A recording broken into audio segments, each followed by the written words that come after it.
নমস্কার, সুপ্রভাত।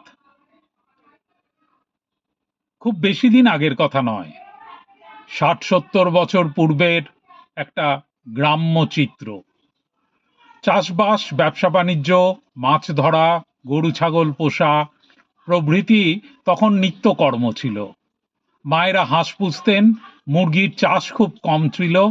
ধান চাষ বছরে একবারই হতো, তাতে পুরুষদের সঙ্গে মেয়েরাও কাজে লেগে যেত। ধান কাটা, বাড়িতে বয়ে আনা, ঝাড়ানো, মাচায় ধান রাখা, সেই ধান সেদ্ধ করে ভাতের চাল ও মুড়ির চাল তৈরি করা, মুড়ির চাল দিয়ে মুড়ি প্রস্তুত করা, ঢেকিতে ধান কোটা প্রভৃতি মায়েদের প্রায় একচেটিয়া কাজ ছিল। নিত্য দিলেন জ্বালানি সংগ্রহ করাও একটি দুরূহ কাজ। উনুন থেকে ছাই সংগ্রহ করে সেটি ধানের খেতে যেত এবং অন্যান্য চাষে ব্যবহার করা হতো। মাটির ঘর, খড়ের ছাউনি, সেই ঘরদোর পরিষ্কার পরিচ্ছন্ন রাখা মায়েদের একচেটিয়া কাজ ছিল। আসলে কেন আমি এই মায়েদের কথাগুলো বলছি? এটা আজকে আন্তর্জাতিক নারী দিবস। এই নারী দিবসের মুহূর্তে আমার আজকের প্রতিবেদন বলতে পারেন।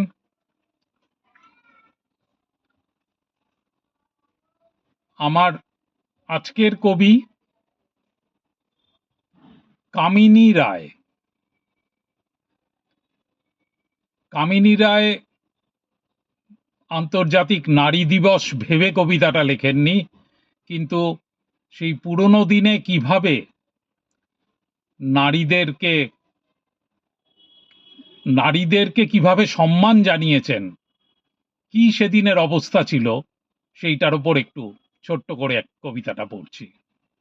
কবিতাটির নাম পাছে লোকে কিছু বলে।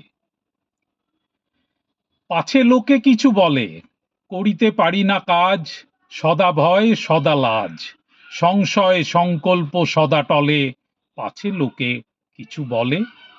আড়ালে আড়ালে থাকি, নীরবে আপনা ঢাকি, সম্মুখে চরণ নাহি চলে, পাছে লোকে কিছু বলে। হৃদয়ে বুদ্বুদ মতো উঠে চিন্তা শুভ্র কত, মিশে যায় হৃদয়ের তলে, পাছে লোকে কিছু বলে। কাঁদে প্রাণ যাবে আখি, সযতনে শুকায়ে রাখি, নির্মল নয়নের জলে, পাছে লোকে কিছু বলে। একটি স্নেহের কথা প্রশমিতে পারে ব্যথা, চলে যাই উপেক্ষার ছলে, পাছে লোকে কিছু বলে। মহৎ উদ্দেশ্য যবে, একসাথে মিলে সবে, পারি না মিলিতে সেই দলে, পাছে লোকে কিছু বলে। বিধাতা দেছেন প্রাণ, থাকি সদা ম্রিয়মান, শক্তি মরে ভীতির কবলে, পাছে লোকে কিছু বলে। নমস্কার।